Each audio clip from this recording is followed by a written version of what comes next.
This is FightFans Radio.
Welcome, ladies and gents, hookers and drunks alike.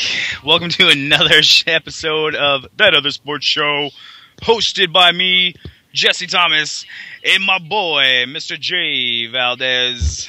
Sorry about that, guys. I had the wrong music queued up, so I could sense your confusion. So my apologies. Yeah, we're definitely confused. And I thought you were going to talk on the air, and we're 3 minutes into the show, and you're talking on the air. Sorry. Whatever. Whatever. I thought you just told me I refused to talk on the air, and now you're already talking on the air. Shut up. You know what? I feel like she wanted a piece of the show. This is her piece. I wanted to have an enormous piece of the show. I wanted to have a good chunk, and she's saying she didn't even want to nibble. Well, I want to nibble. That's for damn sure. Okay. All right, guys. Sorry. Sorry about that. Let me reset that. So, shout out to all my puto faces out there in Central America. We're going to, what are we doing here? Middle America today. We're hitting Ohio. We're going away from the West Coast. We're going away from the East Coast. We're going away from Oregon. Doing Middle America shit, which is just unfamiliar territory to me. So this should be fun. Dude, now, we're shouting out to all you hard-working blue-collar types now, baby. Oh, yeah. I feel sorry for you cats that can't get out to California and actually enjoy life, and are just stuck in cornfields and fucking terrible weather all the time. It's snowing. Jesus Christ, I feel sorry for you. I'm telling you. You know what? If we have anybody listening from our middle states of America, I want you guys to tweet in or call in or something. I want to know what you guys do for fun. I hear a whole bunch of shit about these corn mazes and shit. I want to know, is this what you guys do in the pastime? Is this your pastime? You seriously have old ass farmers build you corn mazes and you guys run through that shit like mice? I'm imagining Middle America is more there's 2 Taco Bells, 3 McDonald's, there's a pizza parlor with a bar where everybody hooks up during the weekend. It's just real terrible. The greatest thing about California is there's a million things to do. You can literally get lost in Fresno. You can get lost in LA. You can get lost in the Bay Area. Just doing cool shit. You can have one of those days where you look at the end of the day and go, man, we just ran out of time. We wanted to keep doing shit. We just ran out of time. It just got too late. You know what do you do? What do you do in Middle America? You probably just get drunk a lot, right? Dude, I imagine that they just do it. My picture of Middle America here is a bunch of bootlegging kind of scenarios, where they do a bunch of they make their own moonshine and shit, and they just kind of run around and get drunk and go visit the local movie theater, or they drive around in their trucks. And I'm not talking a new 2012 Dodge Ram, I mean they're driving around in 75 Chevys and stuff. They're proud they kept that shit restored. I know, right? They're that engine I rebuilt that engine twice. My grandpa rebuilt that shit. Hey, Billy Bob, check out this new rust I got on my fender, man. That's class and character right there, man. I even a little prejudice. I wasn't gonna go there. I wasn't gonna go. You're a redneck. If I wasn't gonna go there, but let's bring it in. Let's bring it back here. All right. So the weather out here. Speaking of how great California is, and just putting over my state and shitting on everyone else's. The weather's fantastic right now. It's like 85 or something. I'm in the shade. I got a cold beer. It is a fantastic time to be in Cali right now. How's the weather right now where you're at, Jeff? In the good old state of Oregon, it's actually about 80 degrees, bright blue sky. It's nice, not a lot of wind. I am in my backyard, so if anybody hears like some brushing of something against the mic, I'm not just like rubbing that shit on my face, okay? It's probably a little bit of wind. But right now, it's beautiful out here. Beautiful. It's a little windy out here, too, and I'm kind of rocking the same thing you are. I'm always in the Udio, a.k.a. the backyard. Once again, rocking these terrible fucking earbud headphone type shit. I passed the store this week 3 times, an electronics store, that had an enormous banner that said headphones clearance sale, and I still didn't stop, which shows you, 1, how fucking cheap I am, 2, how I'll tolerate shit and bitch about it rather than just replace it. Right? Like that's kind of like my old man swag right there. But yo, Jesse, are you ready for our draft this weekend? We're doing a fantasy football draft. Are you ready for that? Dude, I'm fucking psyched out of my mind. You know what? Fantasy football time is about the only time of year where I feel like I'm a part of the NFL. You know what I mean? Right. Like I gotta go and draft like this amazing team, and not only that, boys and girls out there in our radio land. Amazing team. You hope it's I know, amazing. right? I'll tell you what, boys and girls, right now, we got like 16 teams in my fantasy football league. 16.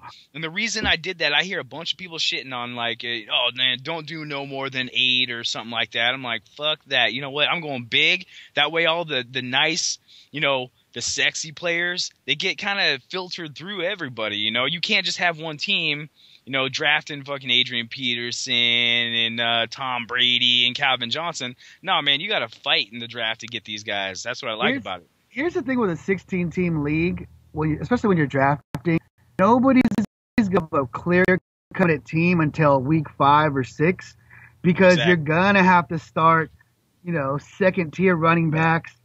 You're going to have to start a random wide receiver like a Brandon Stokely or, you know what I'm saying, an Austin Collie or some shit like that.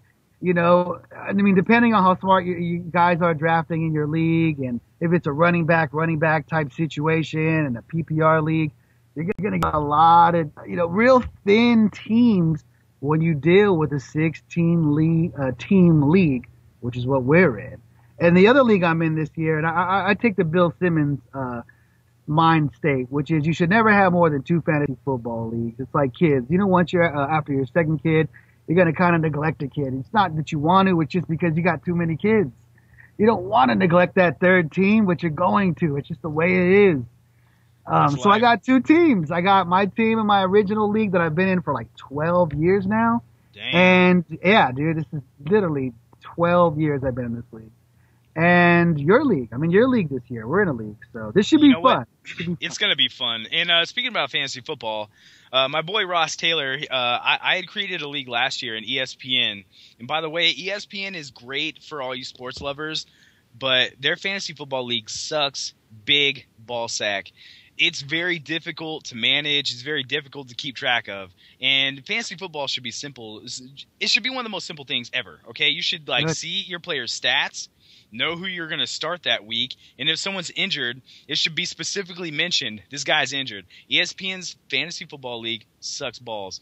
So my boy, last year, my boy Ross Taylor, I'm giving him a big shout out. He invited me into one of his leagues, and he by far had the best team. And somehow miraculously, I made it to the championship game against somebody else. I did lose, so I came in second place in his last year. And this year, I'm in his league again. His league's a bit smaller. It's like 8-10 people, something like that. He's also in our 16 league. Go ahead. But an 8-team league, everyone's juiced. In an 8-team league, it's just like you're starting 2 top-tier running backs, 2 top-tier wide receivers, and maybe like an average tight end. And like fucking Eli Manning or something like that. But go ahead. So, yeah, fantasy football is going to be pretty damn interesting this year. I can't wait for it to start. Let's hear. I mean, we got a few minutes to kill. And we're going to piss off all the MMA listeners by talking fantasy football for another 5 minutes. But we've already lost half of them. So. I don't give a shit, That's why it's that other sports show. We're talking other sports, fuckers. So let's talk about what's your draft strategy? Do you do the traditional 2 running backs from the jump? Do you do a running back, quarterback? What I'm seeing now, the new hot trend is people are going top tier quarterbacks or top tier tight ends in the first 5 or 6 picks. How do you draft? What's your strategy, Jeff? All right. Last year, my strategy in most tiers, my strategy in fantasy football is to take a top tier running back. Okay, with running backs, you get receiving yards and receiving touchdowns, along with rushing touchdowns and rushing yards. Obviously, if you can get one of those, Maurice Jones-Drew type guys, Ray Rice type running backs, you get you get a good mix of points. Really spreads the field for you. Now, last year I screwed up, which actually didn't turn out to be a screw up, thank God. But I accidentally drafted Tom Brady and Phillip Rivers for my number 1 and 2 pick. Oh, how wow. that happened, I have no clue. I just you were kind of a drafting rookie, or was it just blame ESPN? I think it was the alcohol. I think it was the alcohol and ESPN's crap league, but somehow that happened. Talk about throwing ESPN under the bus. As many times as we can, because I'm not as big of a fan of ESPN as a lot of people are. I think they're fucking biased as fuck to the East Coast, to the Yankees, to New York and Boston and East Coast teams, because that's where they're stationed at. But the Yankees can kiss my ass, by the way, all you New Yorkers. But whatever. Yes, you're going in to start this show. Oh, dude, so, I'm down today, baby. I'm down. You're not feeling hot, so you're just like heated. Oh yeah, by the way, that's right. I'm not feeling very good today, so if my mood is a little bit off, that's why. You can blame it on the sickness going on right now. Jesse, let me throw a random fantasy football scenario at you, and you can throw it at me if you want, and then we'll move on to MMA. All right. But let's say let's say you've got the 7th pick in the first round. Now, of course, the top tier running backs are gone. The Tom Brady and Drew Brees are probably gone. Would you consider drafting Cam Newton at, let's say, the 7th spot?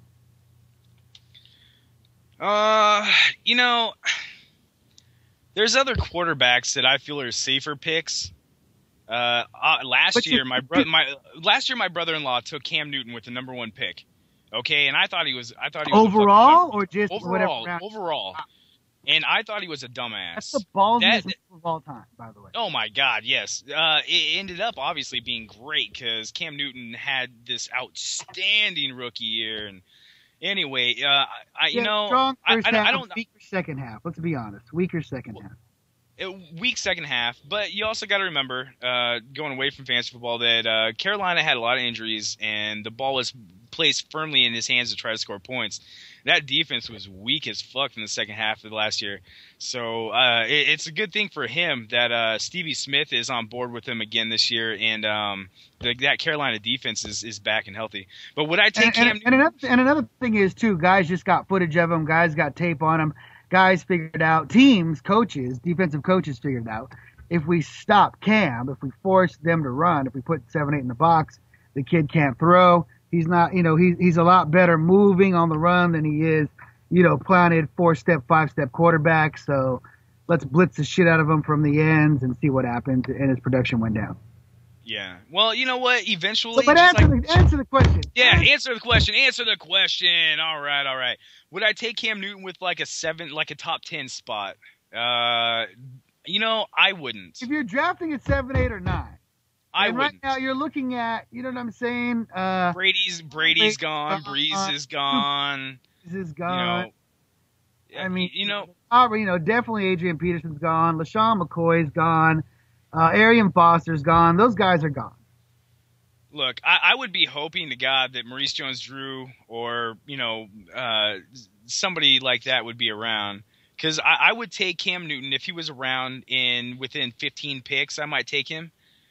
But not top 10. No way. Here's a hilarious Maurice Jones-Drew story. Last year, I ended up with Maurice Jones-Drew in the 2nd round on the back end. Now, you know how the Yahoo draft goes. You go from 1 to 14 or whatever, and then 14 to 1. Around. Yeah. So when I was like 11 or 12, and I took Vic at 1. I took Vic with my first pick. Wow, at that's 11. ballsy. Hoping that Vic was just going to have a monster year. I went all in. Took my fucking fantasy football chips and said, I'm all in on Vic. and of course only got to like the second round of the playoff.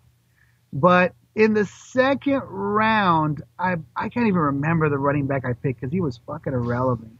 I think it was probably like shit, I don't know, I can't remember. So the third round, so it goes down back from 12 to 1, then to 1 to 12.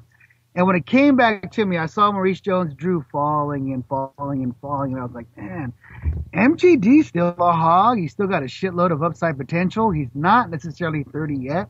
I'm going to take a risk here. I mean, he's falling. And I took Maurice Jones-Drew in the third round at like the 60th pick. And he ended up being just an absolute fucking stud. Just an absolute fucking stud. So that's the funny thing about fantasy. You never know. Now, if he was signed and in camp, I would say he's a top 5 guy because he hasn't even fucking put his line on the, he put his name on a contract and it looks like he might be traded and Lord knows what's going to happen. I wouldn't fucking touch him with a top 5, for the first 5, 6, 7, 8 rounds. I wouldn't even consider touching him. So the best thing about the NFL right now is that they are so loaded with top-heavy running backs, and I mean like as far as like good running backs, solid running backs to pick. Almost any running back in this league right now is capable of getting 1,000 yards and at least scoring 8 touchdowns. I mean, the Denver Broncos have absolute nobodies running for them, and yet the Denver Broncos last year led the league in rushing total. I mean, yeah. Tim Tebow did a bunch of that, but whatever. So picking a running back in the second, third round is actually pretty damn safe in my opinion. We've talked so much fantasy football, and we're 20 minutes in. We got a guest coming up in 10, 15 minutes. Should we talk a little bit about Strikeforce? Should we bring up MMA because we got to? I guess. Because we should just be doing a fantasy football show. If we wanted to, we could cancel all of our guests. I'm stomping on the table again and just do an hour and a half of fantasy football. You know what? I'm gonna tell all you fuckers right now. We can have Erica draft us up a bunch of shit. We can have Erica do 15 mock fantasy drafts, give us the results, and just do a fantasy football show. Instead of the sports show, fantasy football edition. We can't go. Look, I'm gonna tell you all right now that here pretty damn soon. I am going to suggest that we let go of fucking MMA altogether for one of these shows because I want to do a fucking let's kick off the new NFL year show. We got to have something like that. We're going to do it. We're going to get back to our AFC preview. Jesus Christ. Oh, yeah. Off the map as far as MMA goes. We've lost every single listener. Oh, yeah. We've talked absolutely nothing. Oh, okay. Let me perk up all your ears. Ronda Rousey, ESPN cover. Let's not start with that. Let's start with. I just want people to get that picture in their heads because I think male or female, I think we're all excited about that. So. Because she's hot. Because she's fucking hot. I'm just saying. Let's talk a little bit about Strikeforce. Now, tell me your highs and tell me your lows. We'll start with the lows. Jesse, what'd you think of the card overall? You know what, man? I'm gonna be honest with you. Strikeforce is No, this is gonna be a positive note, man. Don't get. Strikeforce's last few cards have actually not been that bad at all. Honestly, they put in decent fighters at decent times against decent opponents, and there's been some really good fights. But this card, I think they put a bunch of their A-listers against a bunch of C-listers, to be honest with you. I mean, the card itself is decent. Some of the fights were okay. There's some finishes and stuff, but I give it like a C+. Wow. I don't want to say that's negative, but wow, that's a little hardcore. I thought the card overall was fun as fuck. I thought the fight. I'm fucking sick. Really sick. Leave me alone. Is that what it is? No, I have to disagree with you twice a show. I mean, it's in our contract. Erica forced us to sign. So I'm going to say this. I'm going to say the card itself, I go more like a B+. I mean, when we watch fights to see finishes. We watch fights to see knockouts. We watch fights to see entertaining fights. And there was really no bad fight. You know what I don't watch fights for? I don't watch fights to see Ovin St. Preux take on T.J. Cook in a very highly overmatched fight. Oh. Who is T.J. Cook to Ovin St. Preux at this point in time? Give me a break. I'm the last person to hate on T.J. Cook because he was kind of giving OSP some issues. And OSP coming off a loss, a fight where he was basically dominated, you can't hate him. Masasi is in the top light, dude. Masasi is when he's fighting in the world. So when he's fighting, but I mean, the point is this: Strikeforce is really good at matchmaking and putting their guys over, letting their guys, win in impressive fashion. And I'm not gonna hate. I was more than impressed with OSP. The guy, his hands were down. Cook was there to get hit all night. Cook got tagged with everything. I mean, OSP let his hands, his kicks, his knees, everything go. But with that said, shit, that might have been the knockout of the year. You know what I'm saying? I mean, he stretched him. I mean, laid him down. He was, I said this on Across the Pond. Shout out to those cats. To me, it looked like one of those knockouts that was almost scary, where you're like, damn, they really need to check that cat. Give him a few minutes to come to, because, you know what I'm saying, he was fucking walking the line right there, and you know what I'm talking about. I mean, I can't believe you attacked OSP like that. You're coming right out of the gate and just firing. I love it, Jesse. Give me your thoughts on the next fight. The next fight was, and shit, I can't remember. What was it? Was it? I'm looking it was your boy. Your boy. It was my boy. You know what, man? I'm gonna tell you, I was disappointed in Lumumba, man, because Lumumba's he's got a really good ground game. It's underrated as far as he's concerned at this point in time in his career. I didn't really know a whole lot about this Anthony Smith cat, and he caught Lumumba. Obviously, Lumumba, it looked like he didn't know what to do, and it like trying to get out of the submission. And then it actually looked like he kind of freaked for a second and tapped too quick. Now, could Anthony Smith have finished him? Probably. But in my opinion, Lumumba tapped too fast. But, that I'm not in there. I'm not fighting. I don't have a triangle choke being strapped on me, so I don't know how I would have reacted. That's a good point. Well, I went against your boy, and for a reason. I knew the guy he was fighting was well-rounded, and, that's how the fight game goes. What is you think about Safadine against Bowling? We both said this fight would have a lot of fireworks. We expected this to be an exciting fight. Now, on a scale of 1 to 10, it may not have been a 10, but it definitely wasn't a 1 or a 5. There was a shitload of action, a shitload of strikes being thrown. Just an all-around impressive fight. I thought Safadine won 2 of the 3 rounds. It was a fun fucking fight. Give me your thoughts on it, Jess. You know what? I honestly thought that this would be the most exciting fight of the night as far as all around action. You're going to see 2 guys. Roger Bowling got a lot. He had a lot riding on this fight. I know that I've seen some of his tweets and stuff, and he's kind of playing it off like, oh man, I'm good, I'll be back. And I'm sure he will. But this fight, really, he had a lot riding on it. I don't care who you are. He did. He's trying to make a name for himself. And beating Tarek Safadine would have been a great way to jumpstart, his career further. But as you guys mentioned before, I believe you and Chris both picked Safadine to win, and I'm not sure if Chris went with a decision, but I believe you did. Mm-hmm. And it was the right move, man. It'd be a good scrap. It was a very good fight. Now let's get to that big fight. This fight I love. This fight I was very impressed. Your boy Jacare going big, going heavy with the hands, putting them things on Derek Brunson. Now, again, I talked about this a little bit on Across the Pond, so you know what I'm saying? If you heard that show, you know my thoughts. But I was very impressed by Jacare. I thought he just looked fantastic. We've seen him in some stand-up fights where his hands look good, but it didn't look like he had knockout power. I'm not saying Brunson has a bad chin at all, but Jacare just caught him with a fantastic counter punch, counter right hand, right over the fucking left shoulder, caught him right on the chin and just fucking stretched him out. And I mean, they could have, if they really wanted to, stop the fight there and I wouldn't have had issues with it, but they let it continue. My man, Uber Beard, let it continue. And Jacare just, found those punches on the ground, let go of his lefts and rights, and laid Brunson out. Give me your take on this fight, Jeff. First of all, I want to know who the fuck Jacare been training his boxing with. When the fuck did this guy pick up a stand-up game that mean?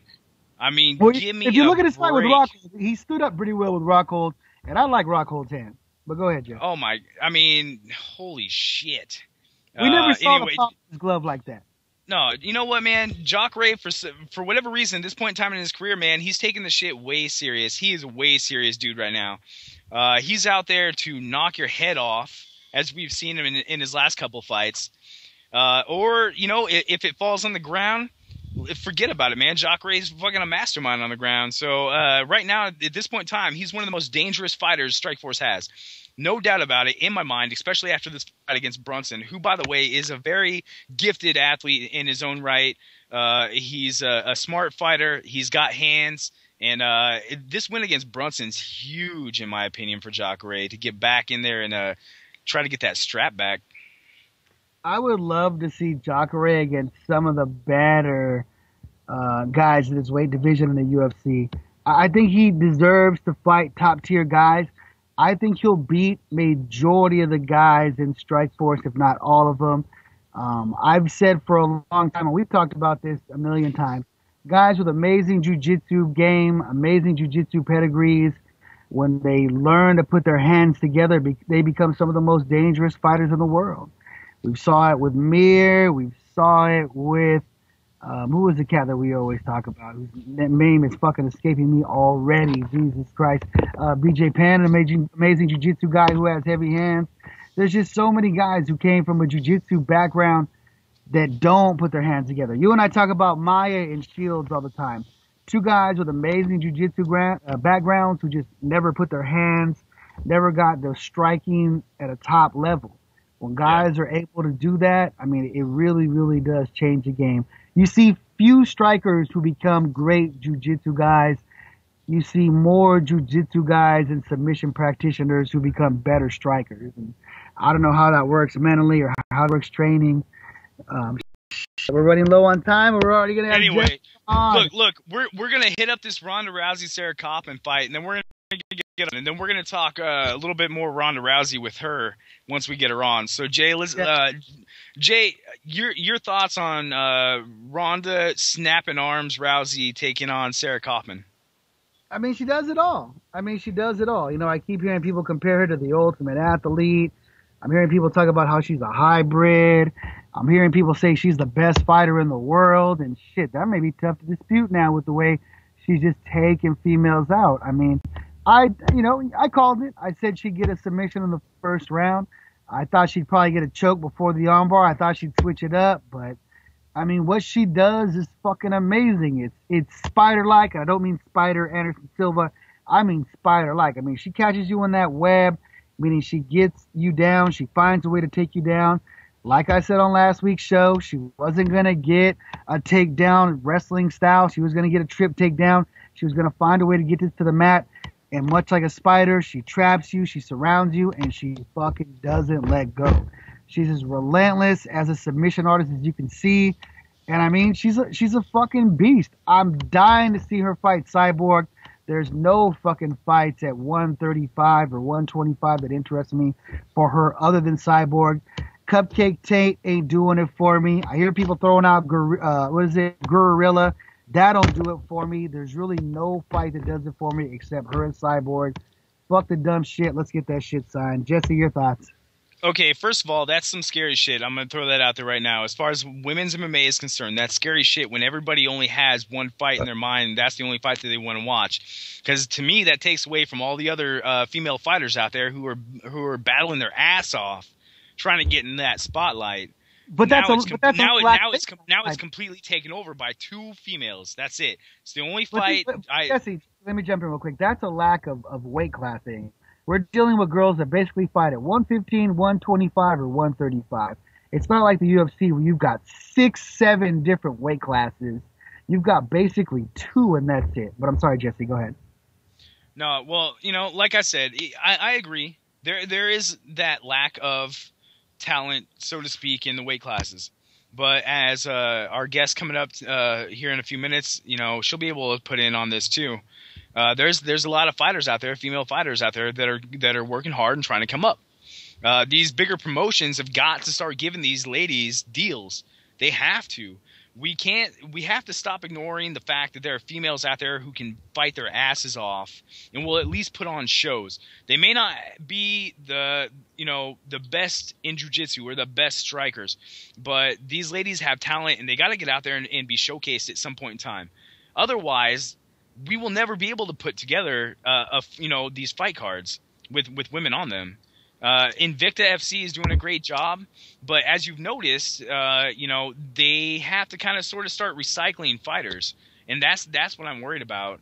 But as far as Ronda Rousey goes, you said it best, man. If there's anything better that can be said of her besides calling her a spider, I don't know what it is, because she has some of the sickest jiu-jitsu I've seen it, and I don't know, man. She's I personally don't like the way that she runs her mouth. The same way I don't like how Nick Diaz runs his mouth. I think they both kind of come off sounding a little punkish. But to be honest, with all that said, you got to respect the fly shit. All that said and done, I respect the hell out of Nick Diaz as a fighter, and I respect the hell out of Ronda Rousey as a fighter. As far as her carrying women's MMA on her back, fucking let her do it, man. She's doing it right now. Fucking let her ride. Let her ride this shit out. Let's see how far she can take it. Because maybe her doing what she does will give all these other ladies chances. You know what I mean? No doubt, no doubt. Is our guest on the line, or are we? No, working? not yet. I thought I was in the chat with you. I think I'm. Am I not in the chat with you? What am I doing? So Jesse, I guess we can keep talking about this fight specifically. So let's talk Cyborg Rousey now. Let's say they met at a catch weight because clearly Ronda doesn't want to go up and Rousey doesn't want to go down, or which is the opposite. I'm sorry. Rousey doesn't want to go up and Cyborg doesn't want to go down. Let's say they were fighting at a catch weight. Who you got? I got Cyborg all day. Really? I have no doubt in my mind. Now, is it the ADCC experience that she's got, or you think she just? Oh, here we go. Hey now, hello, hey now.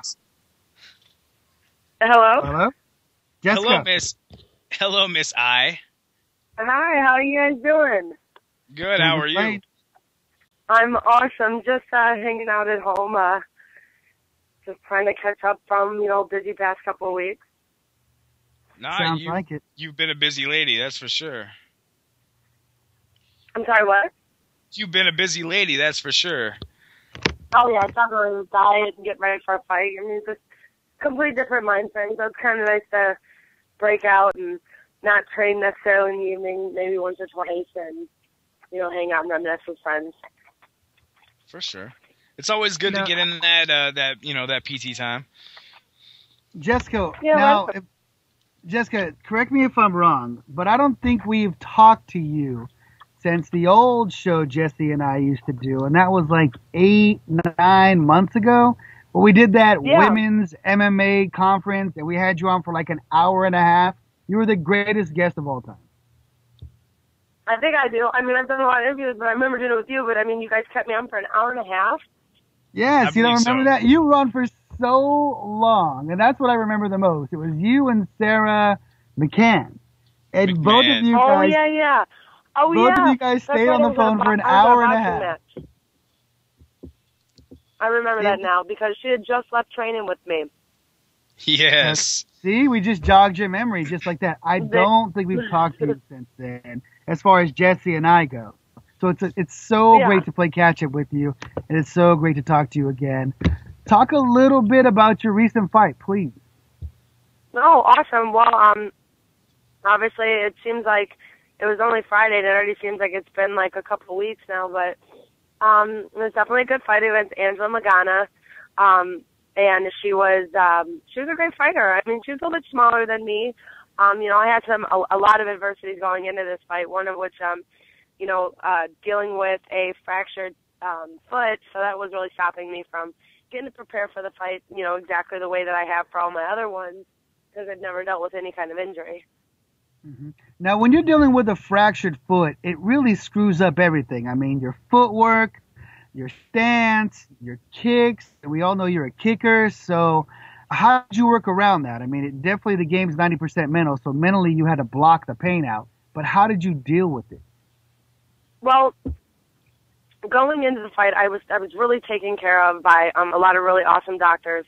So going into it, the inflammation was already low, and I hadn't really done much training that week because it's weight week, so you're just cutting weight, and just those final touches. So the hardcore part of the training was pretty much done, so my foot wasn't quite irritated until the fight, but it was definitely a reason why you didn't see me throw as many kicks as I usually would or do some of the things that I normally would do, is because I was really leery of that foot, and I didn't want it to start hurting. I didn't want to hit it the wrong way. There was, going into the fight, we had a 50-50 chance. Either it wasn't going to get messed up or it could break completely through and cause me another, 6 months of recovery instead of 6 weeks. How do you mentally prepare for that? I mean, you said it's a 50-50 chance. It either works out fine or it costs you half a year. How do you even, build yourself up for that?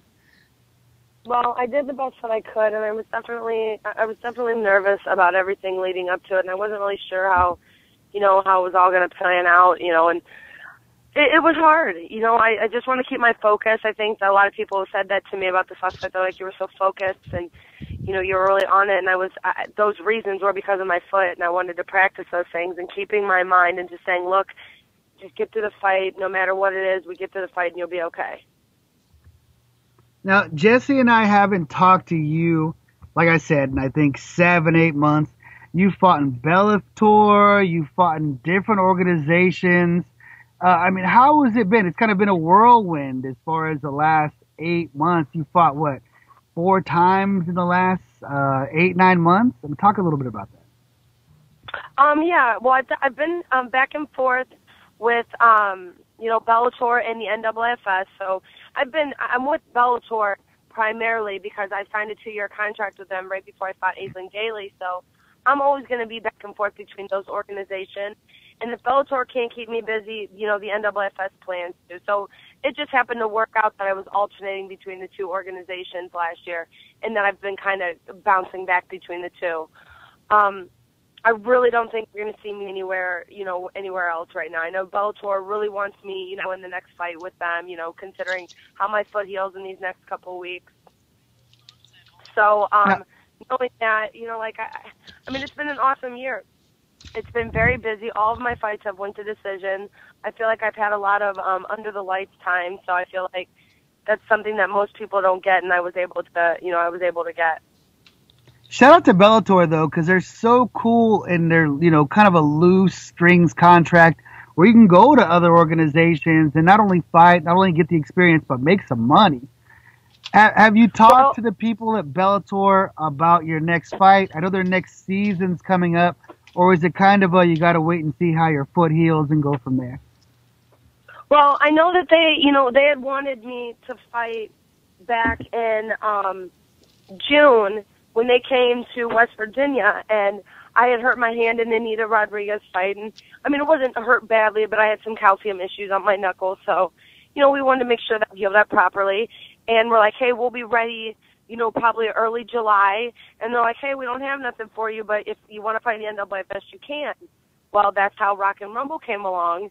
And we fought, obviously, Rock and Rumble. And when I fought Rock and Rumble, it just had it was at the perfect time to be able to fight. And now, obviously, I have this injury, and I think they were looking for me to fight again. They came to Ohio, but, I can't again because I got to let my foot heal, so I can fight with them. And that's ideally where I want to be. I love the NAAFS, and I love Greg Kalikas, and they know, how much they mean to me, but the real stage right now for women's MMA at 125 pounds is Bellator. It's a huge opportunity there. Now, Jesse and I were kind of having fun with Middle America. We were talking a little bit about Ohio. We're going to have more Ohio listeners today because you have such a huge following in Ohio. I mean, you're more popular in Cleveland than Drew Carey, for fuck's sakes. Talk to us a little bit about what you do in Ohio. What is there to do in Ohio? After you're done training, do you just kind of go home and eat, or you go out to the pizza place? Are there a lot of things to do in Ohio? But yeah, I mean, Ohio, your normal everyday place. I mean, I guess for the most part, like I train, and that's my full-time schedule all the time, and that's all I have time to be able to do.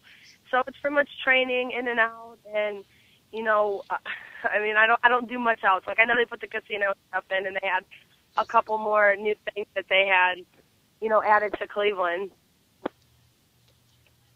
Are you heading out to Indians games? Or I see your buddies with Josh Cribbs on Twitter. So are you heading out to Browns games? What are you doing there? Yes, I am. Josh is a very good friend of mine. He has actually became, a huge supporter of me, and he's been backing me through my last fight. He was definitely at this last one, and really excited for me. He did a lot. Him and this fan page have really helped me out a lot. So I think I got the whole Cleveland Browns behind me now. There you go. You got to use that to get some tickets. Take yourself to a game. Maybe after a hard fight, go to the game, have some good food, watch the Browns. I mean, who cares if they get beat by 17 or 20? At least enjoy yourself. Yeah, right Jessica, on. Oh, sorry. Go ahead. Sure. Well, I was gonna say, if you're a Josh Cribbs fan, do you have any dirt on whether or not he is enjoying the fact that Brandon Weeden is now their starting quarterback? I have no idea. That's not something like I don't have no idea. Jesse. That's not I'm something that I looking know. for all the info I can get. Okay.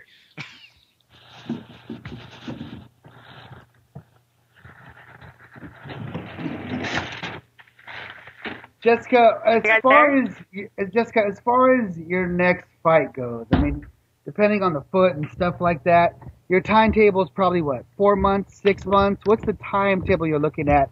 Not only to get back to the gym and train and get in shape. Look, I was still working out all the way up to this fight, so, like I didn't work out today, but I was working out last night, and I plan to work out this week and stuff, so as long as the x-ray comes back and the MRI and stuff come back good, within the next couple of weeks, I'm imagining we'll see me back in when Bellator makes a big jump between, with Spike. Now, Jessica, we definitely got to talk about the hottest thing in women's MMA besides you. We got to talk about this Ronda Rousey Sarah Kaufman fight. Did you see the fight? Yes, I did. Of course. Come on now. Do you think I watched the fight? Give us your thoughts on it. Whatever comes to your mind, give us your take on it.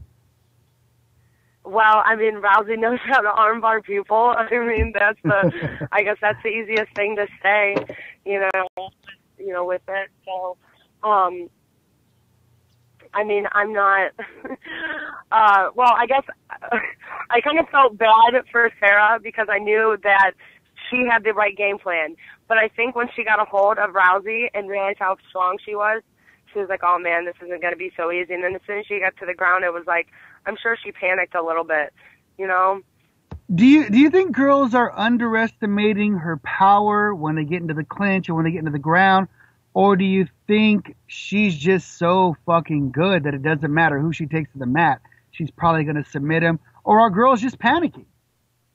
Well, I don't think girls are fighting her the right way. I think that they are fighting her to her advantage. Like they're letting her get close. And I think that, a good fight to reference would be Jose Aldo versus Uriah Faber whenever, Uriah could not touch Jose Aldo through the entire fight. And all he did was stand on the outside and use his strikes and use his kicks to completely stop all the takedowns, stop any kind of damage that he had towards him. And I feel like that's what's going to, probably get Rousey, is that someone to stand out. But, I mean, with as much training and as many people she's been working with, I mean, she was working with Lucia Riker before this last fight. So it's a matter of time. That's pretty much top team, right? I mean, for people that don't know anything about Lucia Riker is a premium striker, not only with her hands, but with her legs. I mean, this goes back to 10, 11 years ago. I can remember people were saying the only person that could beat Layla Ali was Lucia Riker. That was 10, 11 years ago. So, I mean, not only is she training with her stand-up with Lucia Riker, but she's training with her grappling with the Diaz brothers, who might be the best jiu-jitsu guys on the planet. Well, when you're at Ronda Rousey's level and you have people like she does, and she's doing stuff with ESPN and she's doing stuff with these big name companies, you're going to be able to have the people, you're going to be able to have, what's the word I'm looking for? You're gonna have all that accessible to you. So she's got the best of the best, resources. You know, she's gonna have the best resources that anybody could come to get because of what she's affiliated with. So that's why she's, you know, getting to work with the Diaz brothers, and she's getting to work with these people, which is awesome. And that's huge, and I think that's a great thing. I mean, let's face it, I hope Rousey does continue to do great because, I mean, I don't plan to fight her. You know, she's not in the 125 weight class. You know, she's doing great for the 135. You know, I'm just waiting for them to give me a chance at the 125 weight class. Now, see, it's interesting that you say that because I'll be honest with you, it kind of sounds like you know, I don't want to say you've got a little bit of fire in your voice when you speak about Ronda, almost a competitive fire. Not a competitive fire like I would love to fight her tomorrow, but a competitive fire like I'd love to see what I could do against her. Now let's just say in a hypothetical world. No, not at all. Not at all. I've actually asked to train with her, and like we've, you know, exchanged messages. I'm just passionate about fighting, and I'm passionate about the sport. So no matter how I talk about her or how I lay out anything I feel about women's MMA, I'm happy for her. Let's just say in a hypothetical world, you girls, for whatever reason, I would much rather fight Misha. I would much rather fight Misha. If you're going to ask any question, I'd much rather have Ronda in my corner than fight Misha Tate. Really? Regardless of how much money is on the table. Because at the end of the day, we're fighting for money, right? Well, yeah, absolutely. I think everybody would want to see that. I think they would much rather want to see that versus Rousey. People love Rousey for what it is. I think that they want to see me. I think the competitive edge in you really wants to just fight all these girls and see how you do, just to test your own ability. Not necessarily disrespectful at all, but just to test your ability and see where you're at with these girls at these weights. If you're saying for money, I'd much rather not. But if you're saying, okay, let's train in the gym and do that, absolutely. I would love the opportunity to. Now, Jessica, with this whole Misha Tate thing that you just brought up, Misha also had a fight. Yeah, Cupcake also had a fight. She fought Julie Kedzie. What'd you think of that fight? Did you see an improvement in Misha at all, or does she look about the same or worse? I don't want to start anything, but I mean, I was rooting for Mackenzie. Obviously, I thought Julie was going to get her. I've heard a lot of really cool things. I mean, I don't have a problem with either one of them, and I don't really associate with either one of them or, you know, follow much of their career other than what I see on the TV, you know. But I thought Julie was going to get her. I thought Misha got lucky. There was a couple times that Misha looked scared when she got into the cage and she was getting hit. It's not a disrespectful question at all, but isn't Cupcake kind of the worst nickname for a female fighter?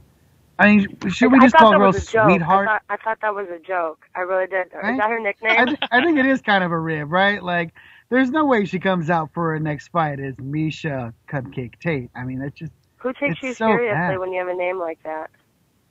How about we change your nickname to Jessica, a real sweetheart eye?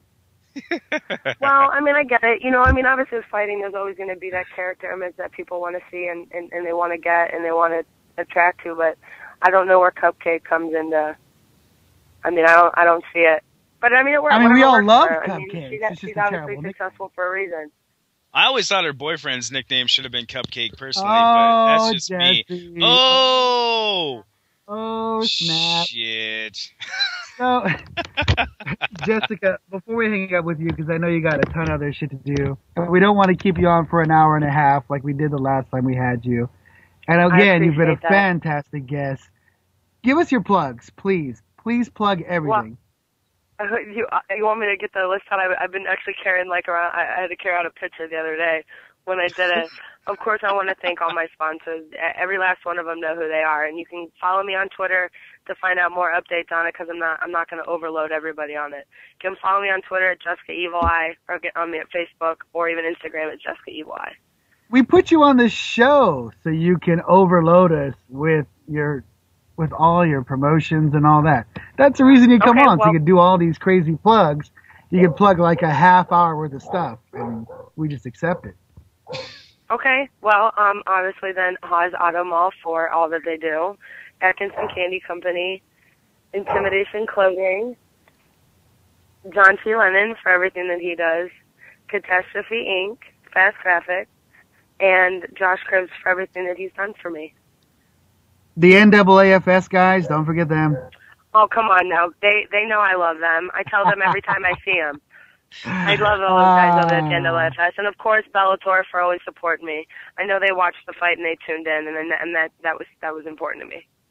Now, again, we'll just throw this out there, and we won't even talk about Strikeforce fighters, just fighters in general. Is there anyone you would love to fight in your next fight? And where would you love to fight? If there was one place, almost like a vacation, like they said, you're gonna be able to fight in California, you're gonna be able to fight in Brazil, you're gonna be able to fight in Japan. Where would you love to fight? Fight Costa Rica. And the name, but throw out a random name of anyone you'd love to fight, or is it just that you'll fight anyone they put in front of you? I mean, they'll fight anybody they put in front of me. That's all that I've continued to do. Jessica, you're the best. Are you gonna join us again in a few weeks, or are you gonna go hiding on us? You know that I will. Nice. Very nice. Jessica, hey, thanks for coming on and giving us some of your time, because I know, you fighters, you got strict timetables, and, us wannabe media types, we do appreciate your time. That's awesome. Thank you so much for having me, you guys. No Jessica, problem. you're the best. Tyson Mind State. Thanks. Bye. Take care. Jessica's the best. You know what? I'm gonna go and say that when we were discussing Ronda Rousey with her, I felt it too, my friend. It's not just me, right? Of fire. I felt a little bit of fire. It wasn't just me, right? It was. You know what? It's a competitive fire. It's a competitive I'm gonna tell you this. fire. We speak about it all the time. Erica, Money, get your ass money online. talks. Did you hear that, Erica? Did you hear that? Am I What tripping, Erica? What I heard, Be honest. I heard a little bit more fire. If I'm getting drunk, say you're just getting drunk. I heard a little bit more fire when she mentioned Misha Tate. She really did seem to get like the hairs on the back of her neck stood up just a little bit there. She was like, I think she I'd stood rather up on fight. the phone. Like she was sitting on the couch. She's like, wait a minute, Misha Tate, I'll fight. Yeah, and Cupcake. She stood up in the house, wherever she was, in the living room or in the bedroom. She stood up and was like, wait a minute. The eyes got a little bit wider. Right? Started salivating a little bit at the name of Misha Tate. She's like, ah ha ha. That was fucking fantastic. I got a little bit lost because I'm drinking, but whatever. Jesse, we have 10 minutes before our next guest comes on, and I wanted to talk to you about this. Frankie Edgar dropping to 145. We talked about this a week or so ago. We suggested it. What do you think happens next? Okay, this is gonna sound real pussy-like, but I'm a backpedal a little bit here and say, does it kind of feel like he's been pressured for such a long time now to drop that this is why he's making the choice to drop? Like, everybody's been beating him down, drop to 145, drop to 140, and now he has, or he's thinking about it at least. And it sounds like it's happening. Now he's going out here. He's saying, "Oh, I'll fight anybody at 145. I don't care who it is. I'll fight anybody." You got this wannabe, Cody McKenzie out here calling out Frankie Edgar, saying, "Oh, I think it'd be a great fight," which I believe Frankie would destroy Cody McKenzie just by staring at him. But does it feel like he's been pressured a bit much? He's been pressured by everyone in the media. I'm sure he's been pressured by Dana. I don't know that, but I'm assuming. And I mean maybe his coaches are pressuring him. But the reality is he's a small 155er, and you want to have every advantage you can when you get into the cage. And one advantage is weight cutting. So if he can cut and get to 145 and have some pop in his gloves and have his takedowns and be able to bulk up to 160 or whatever it is when he gets into the cage, fucking good for him. There are a lot of fights at 155 for him. And I think if he stayed at 155, he would still give, like we talked about last week, Diaz problems, or anyone else at 155 problems, Pettis problems, or Henderson problems again. But let's see what he can do at 145. Maybe cutting will do.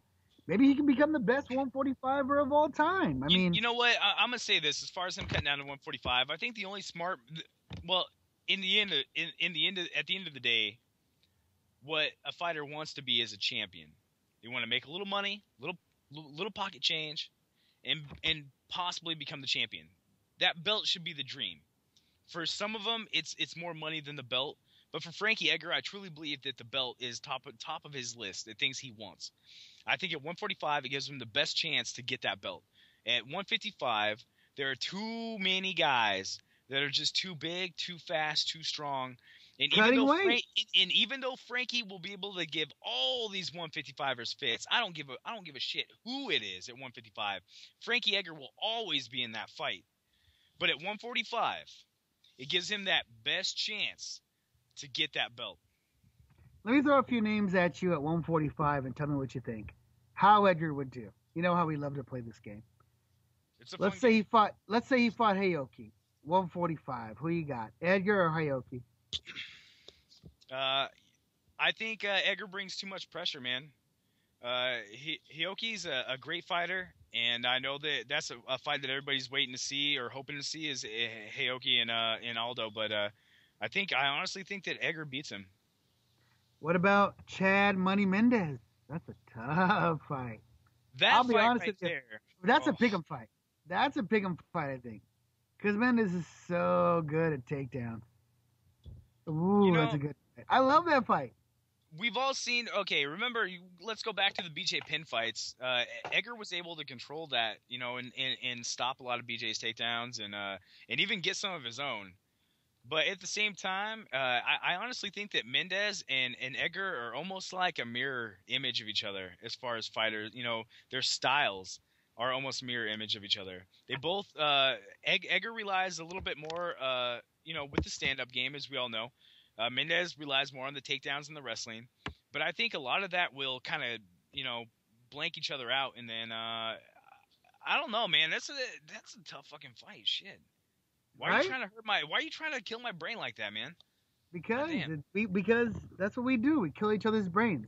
I give this fight. If that fight happens, I give it to Edgar by decision. Let's do Edgar versus Korean Zombie. Ooh. Oh man. I'd probably go Edgar here, but fuck, Korean Zombie could give him issues standing.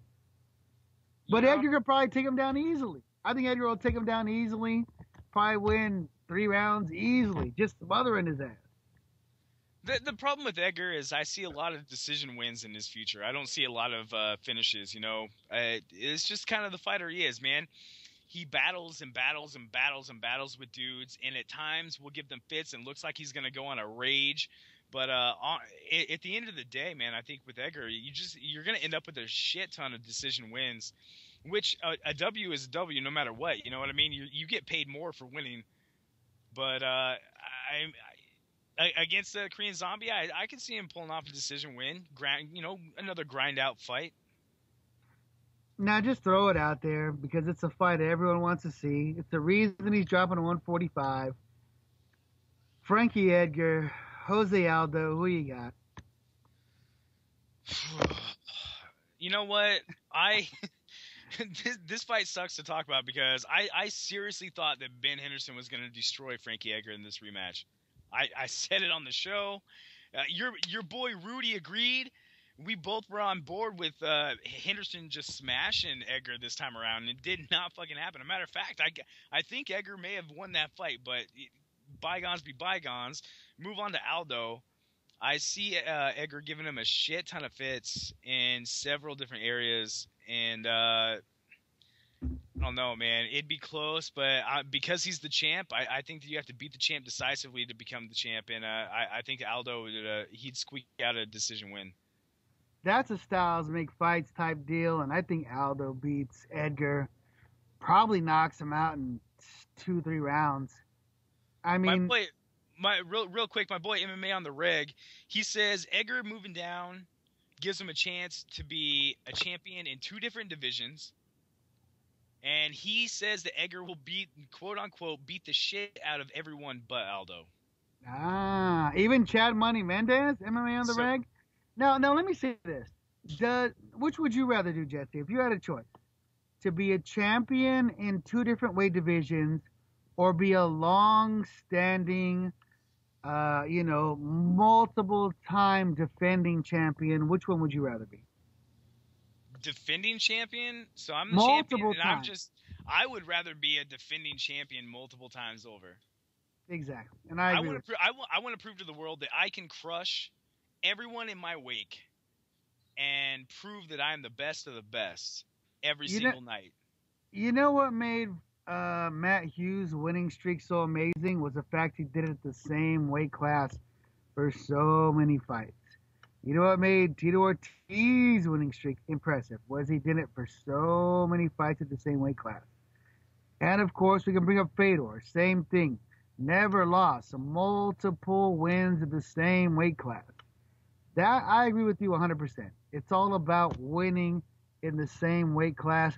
When you start moving weight classes, it's kind of a sign that I can't cut it at this weight class anymore. Let me move up or down and see if I can do better. You know what? That's why right now I'm hating on everybody who is hating on Anderson Silva for apparently Anderson saying that he does not want Chris Weidman.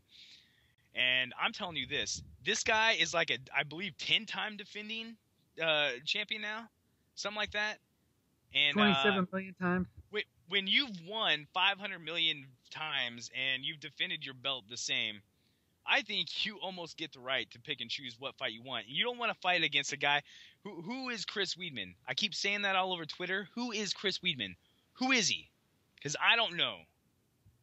And Anderson Silva's thinking the same damn thing. He's like, okay, if I take a fight with this guy, I may be able to make a little bit more money. Because right now, at the end of when things come up, man, that is what's happening. Is you want to make money and you want to make your legacy secure. And taking a fight with Chris Weidman is not doing that. You're not going to make any money off that fight. I can guarantee that right now. All these people who are jumping on the Weidman bandwagon, you can stay on it. But that fight against Anderson Silva will not make shit for money.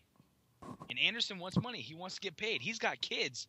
He's got a family. Anderson's at the level now where he just wants the best fights in the world, and that's it. And he's earned it. By far.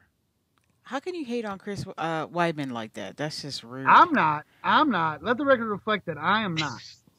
First off, Chris Weidman destroyed Mark Munoz. Mind you, Mark Munoz has never been that great of a fighter, in my opinion. He somehow inched his way up the rankings by beating guys less than him. He hits really, really hard, and that's great. Good for you. But Chris Weidman did exactly what you're supposed to do against an opponent that is inferior to you, and that is clown them for a round and then end the fight, which is exactly what he did. How can you not? Since we got Erica back on the line, Erica, what would you do right now if you're Anderson Silva? Do you fight Chris Weidman for average money, or do you find a super fight for better money? I mean, what super fight are we talking? We talking the George St. Pierre fight that people wanted to see, 3-4 years ago? I actually am not interested in that fight at all. Hey, people wanted to see Tyson Lennox Lewis in 1989, and we still saw it in 1999 and paid for it. Yeah, and how many of you were happy with the results? It doesn't matter about the results. It's all about money. It's all about that pay. It's all about that paycheck. We know this.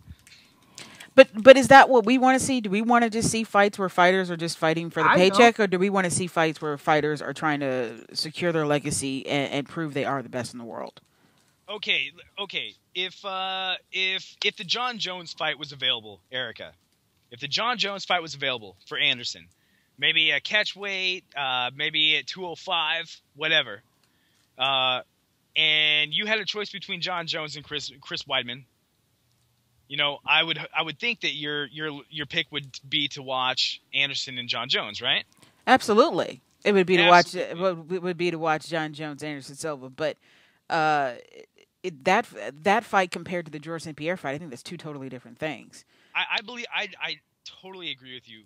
Watching George St. Pierre fight, for one thing, I don't know how what kind of advantage St. Pierre would have against Anderson. I've said this for years now. I think Anderson Silva would clown the fuck out of George St. Pierre. Yes, he would beat his French Canadian ass all the way back to Canada. Yeah, all three of us are in agreement on that. Yeah, but I'm gonna tell you this: taking on a guy like Chris Weidman, who is right now, honestly, he's only known for his beatdown of Mark Munoz, who, by the way, looked like absolute shit in that fight.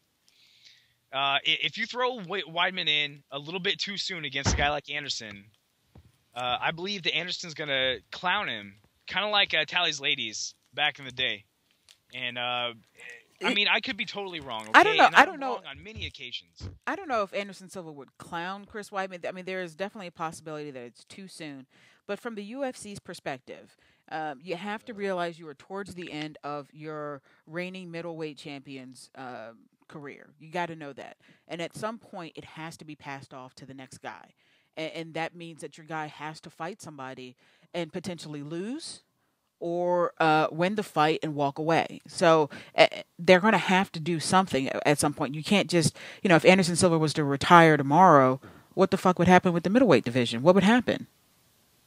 I think we'd have a round-robin tournament between Munoz and Weidman and Belcher and Bisping, and there's still something there. It may not be as sexy as Anderson, but that doesn't mean the 185 belt becomes trash and fucking irrelevant. Well, now your scenario involves something the UFC doesn't do, which is tournaments. So, well, they don't do it in the same night as far as two guys fighting 2 fights in one night, but they easily do mini tournaments or booking tournament style where we know these two guys are probably going to fight each other soon for the belt. Look, we just saw like a mini tournament in the last UFC on Fox with all the light heavyweights fighting.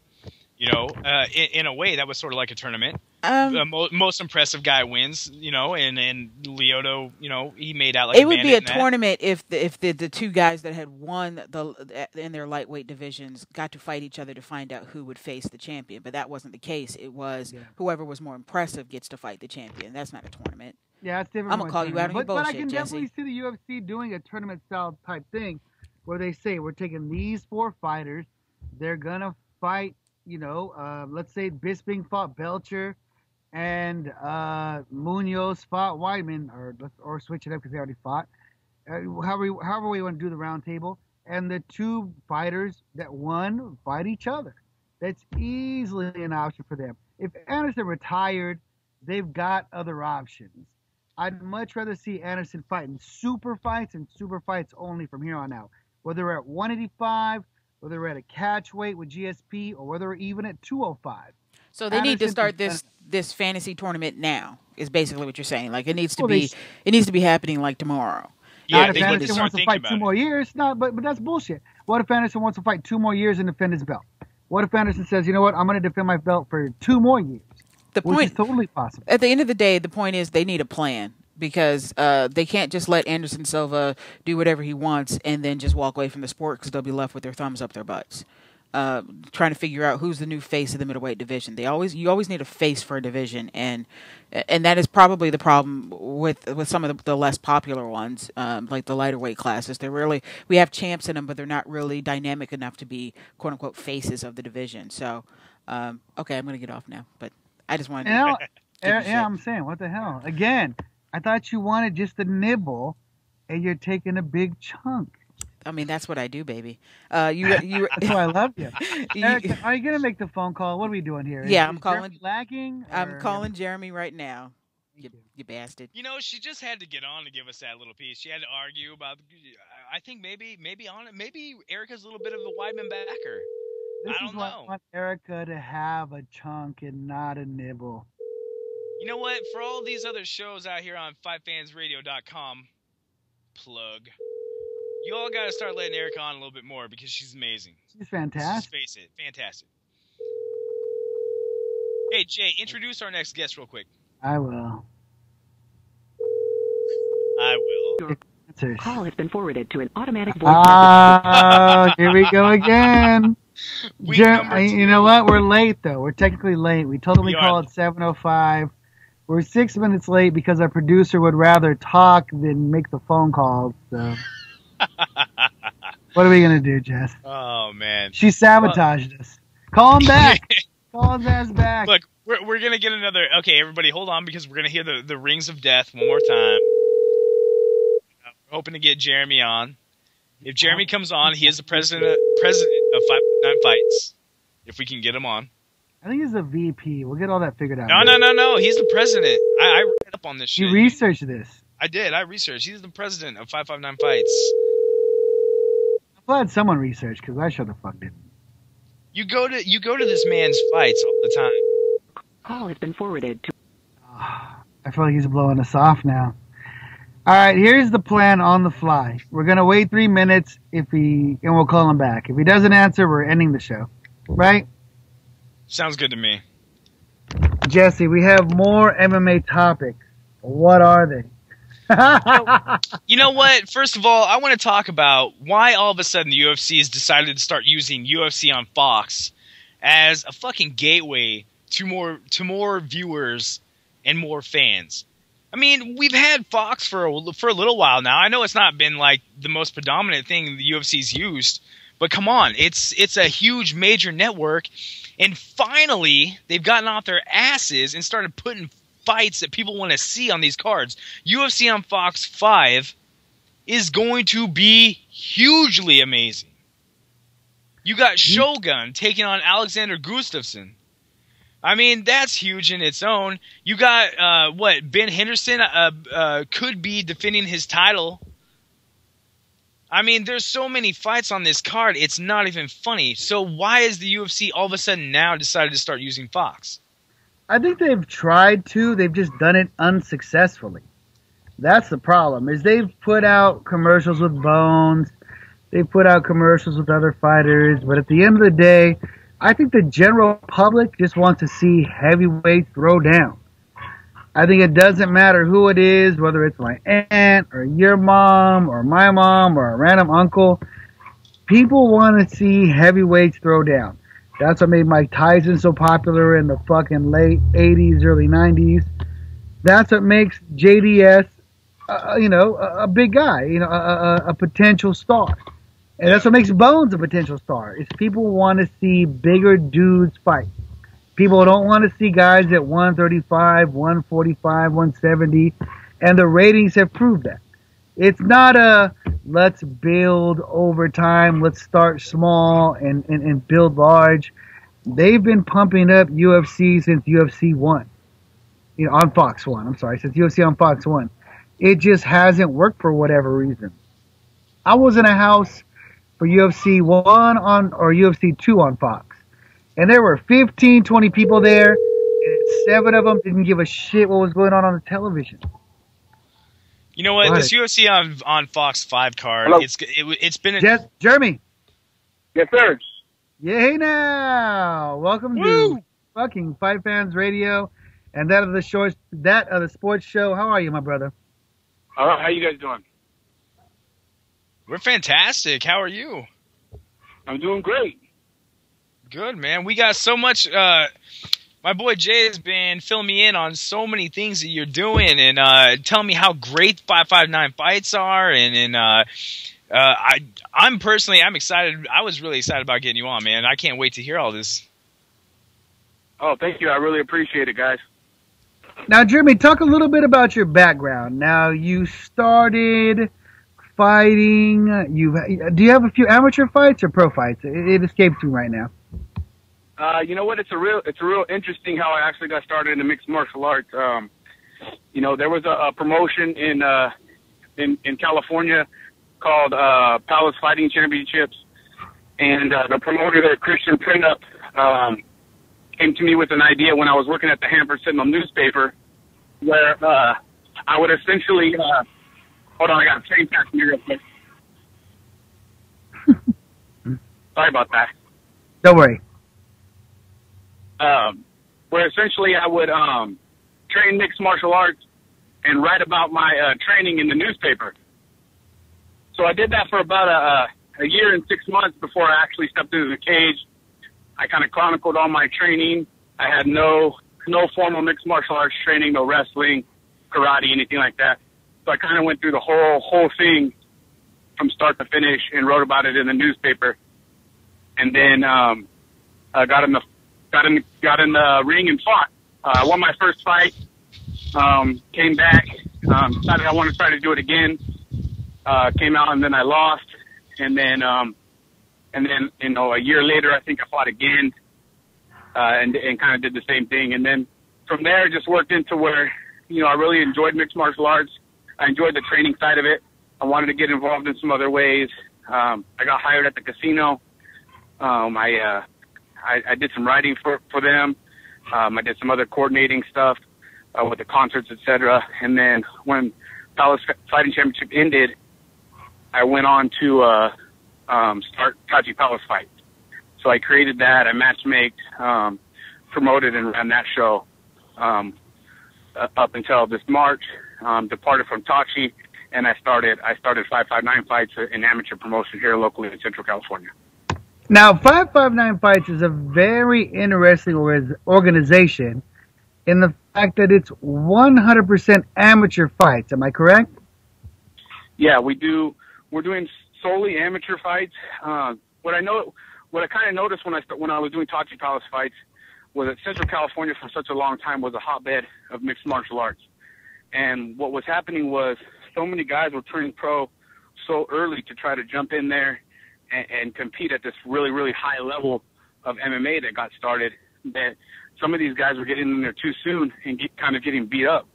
There was no shows in our area that were really catering to A, amateurs or B, lower level mixed martial arts. When I say lower level, I don't mean lower level as in the production and stuff, but just you didn't have the A quality A and B fighters there. You know what I mean? There's got to be tiers to it. You know, you just can't jump in there and start fighting the beast right away. You know, so you know, up and comers there's a show in our area, Up and Comers, that was doing some stuff kind of infrequently, and then I was able to kind of jump in there and start a kind of a promotion that was going to help build athletes in our area. So now they can be ready when they jump to the next level. It's a fantastic organization. I've been to multiple 559 fights, and Jesse will tell you, I've said nothing but positive things on the air. I love what you're doing. I love the fact that you've had some pay-per-views with the UFC after the amateur fights, to where you get a chance to chill and watch the pros after you watch the amateurs. I love the fact that you've had some fights outdoors. It takes you back to the old school 80s and 90s when you would watch boxing fights or amateur fights outside rather than inside. I mean, I have absolutely no complaints as far as what you've done with the 559 fights. Now, talk a little bit about how crazy it can be to be booking these fights. I mean, stuff happens with fighters all the time. Talk to us a little bit about that. I definitely think I've had more of a challenge doing the amateurs rather than when I was at Tachi doing, you know, one of the top regional promotions in the country. People might think that would be a little bit more difficult, but the amateurs are difficult in a different way because they're not getting paid. You know what I mean? If an amateur decides, hey, it's my cousin's birthday this weekend, maybe I won't fight, they may not just show up to the weigh-ins. You know what I mean? Or, you know, there's no incentive really for these guys to fight. It's either they want to fight or they don't want to fight. You know, if something comes up and they don't feel like cutting weight and fighting that week, they just don't do it. You know what I mean? There's really no incentive there. So you really got to be on your toes 24/7 to be able to fill fights and make adjustments on the fly. So I think it's really made me a better promoter in that I got to have really, really good connections with all the local gyms and abroad in order to book fights in a quick and timely manner when things kind of go awry. Now, you've done 5 events or 4 events? Because I've been to a few. How many events have you done total, Jeremy? We've done 5 events. Now, what has been the worst problem you've run into as far as organizing these fights? Because, like you said, you're basically the man. You're the matchmaker. You're the person that has to deal with all the backstage drama, all the camp drama. What has been the worst situation you ran into? You don't have to use any names. I think the toughest situations to deal with here locally are that certain camps won't fight certain camps. You know what I mean? There's so many camps that are intertwined together in cross training nowadays that it becomes really, really difficult to find guys that locally that are going to fight each other. So a lot of times I have to go. If you'll notice, I pull a lot of guys from Gilroy or down in the Los Angeles area. You know, maybe up into Modesto sometimes, to get guys to come down here and fight, you know, even Bakersfield, because certain gyms here won't fight other gyms, and that's not a knock on them. It's just something that I gotta work through. You know what I mean? I'm so glad you've come on because, like I've said, I've had so much fun at your fights. whether you're doing them inside or whether you're doing them outside. My only complaint is you do them outside during the hot afternoons. It can be up to 100 degrees. You got to feel sorry for these fighters that are not only going into the cage where it's 100 degrees outside, but they've got to wear that amateur shirt and they're sweating their balls off. How tough is that for the fighters? Or was it just an all mental thing and they say, we don't care, I just want to fight? I mean, at the end of the day, we've all, you know what I mean? I fought outside in 100-degree heat on a black canvas. You know what I mean? I think anyone that's worth their salt in mixed martial arts has had to battle through some form of adversity, whether it be weather and conditions, whether it be changing of opponents, etc. You know what I mean? At the end of the day, nothing is going to be perfect. So if they have to fight out there in the heat, they got to fight out there in the heat sometimes. You know what I mean? So that's just something. That's the way the ball bounces. You know? If you want to be a fighter, you got to get out there and fight your ass off, regardless of the weather and whatnot. I mean, you've seen the olden days when they were doing Gladiator Challenge and King of the Cage in the rain, you know, and there's rain pouring down on the mat and guys were still fighting. I mean, Jeremy, I can tell you this, going back to the early WEC days in 2000, 2001, they didn't have the tents up back then at the Palace. They had you fighting outside with the flies, with the mosquitoes, with everything, and it would get as hot as hell. And these guys would still have to fight, man. So, you know me, I'm old school when it comes to Central Valley MMA. Now, you've done something very interesting. You're in a position that a lot of fighters or parents have never been in.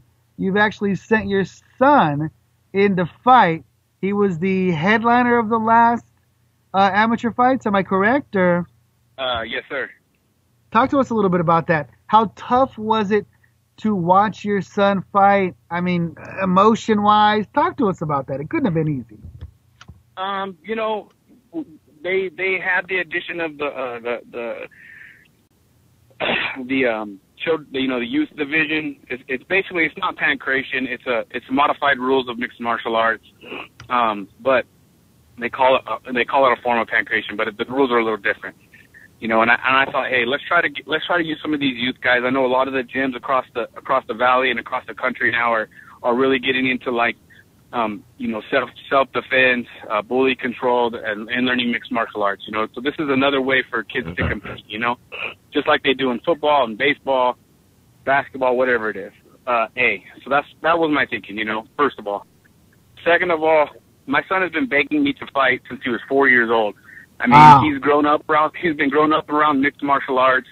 He knows all the fighters. He knows all the gyms. He knows everyone that works at all the fights. He's kind of like my little tail at the fight. So I didn't think it would be. I think I would have probably got my butt kicked at home if I would have done a kid fight and he wasn't able to fight. You know. So it's kind of an easy choice to let him fight. As far as my nerves and stuff and how that all played out, the toughest part of the fight is, I mean, essentially. I coach my son, you know what I mean? So, of course, he went to a lot of gyms, but at home I kind of coach him in the garage and stuff. And it was going to be pretty tough for me to sit there and watch a fight and be a promoter and be unbiased and not scream for my son. So that was kind of the hardest part. I mean, I did my best to keep my mouth shut. I know that I yelled a few times. I know that he heard me because he did what I asked him to do. But I mean, that was the toughest part, not being in his corner. So, I wasn't scared for him. I wasn't scared for him in any way. I knew he was going to be fully protected. I knew that he knew what he was doing. I knew that he was fighting a kid that knew what he was doing. So it wasn't going to be real crazy or anything. So it was a good fight, and I'm proud of him. Jeremy, please plug everything you're doing for the next 2 months. We are up against the clock. I would love to have you back next week. If you have more time next week, please come back on, because I have so many more questions to ask you. I know Jesse, the doctor, has more questions to ask you. I just budged him out of this interview. But please plug everything. Okay, yeah. September 15th, we're headed back to the Tulare Fair. We'll be actually doing a show during the fair again like we did in Hanford. So you can come out. Your ticket will include fair admission for that one. You can get tickets at www.559knives.com. October 6th, we'll be headed down to Bakersfield, our first show in the 661, and we're doing a show at the Hooters there in Bakersfield. And then October. Now I need tickets for that. There you go. And then October 27th, we head back to Hanford. We'll be doing the California Mixed Martial Arts Northern California Regional Finals in Hanford. Jeremy, if we cannot get you on next week, I would love to have you on the week after that. Shout out to you again. 559 Fights, a spectacular venue, spectacular organization. I've took my kids out there to watch your fights. They had a fantastic time. Thank you for coming on. Shout out to John Motts. We gotta shout out John Motts, the man on the streets, because he's a fucking fantastic individual himself. Jeremy, thanks for coming on, brother. Thank you, guys. Have a good night. I hate being against the clock when we have a good guest. Yeah, but we promised this week that we'd be on time. It's our producer's fault. We promised we'd start doing 2 hours. If we were going to do 2 hours, we would have Jeremy on for another 15. I mean, for fuck's sakes, his son just fought. Well, you know what? We've never done a 2-hour show before, and all of a sudden we get on FightFans Radio Network, and all of a sudden now we're like dying for 2 hours. I don't understand what the hell happened. We got more to say or something. I don't get it. It's 2 good hours. It is. If it was just trash and it's just blah blah blah blah blah, I'd say whatever. Let's cut it early. But shit, we got good guests. We had good guests. Big shout out to Jessica Evil Eye. Follow her on Twitter. It's under Jessica Evil Eye. Shout out to Jeremy, president of the 559 Fights, and putting on shows all over the place. Amateurs, please get a hold of that man if you're in the California area or surrounding areas. Try to get a fight, if man. you're looking for a fight, hit him on Twitter because he's constantly booking fights, amateur fights only. So you're not going to get paid, but you're going to get the experience. Shout out to you, Jesse. Shout out to Erica. She's working hard. Jesus Christ, I hate ending the show this early. I feel like we're doing a disservice to our listeners, but whatever. I'm half drunk, so. I know that they want to keep listening to us. I know. It's hard not to listen to us because we've been pretty amazing lately. I'm just going to throw that out there. But hey, shout out to all you guys who do listen to the show and promote it on Twitter or Facebook, wherever you promote it and shout us out. We appreciate it. Listen in, keep listening in because we got giveaways coming up more and more. We have guests booked for the next month. Trust me. We got guests if we wanted. We got guests booked for the next year. Erica, hit the goddamn music. Erica, hit that fucking music and make us go out good. We're out of here. Jesse, one love. Peace. Have a good week, folks. Everybody, y'all be good, man. I'm going to keep getting drunk right now. I'm going to continue also.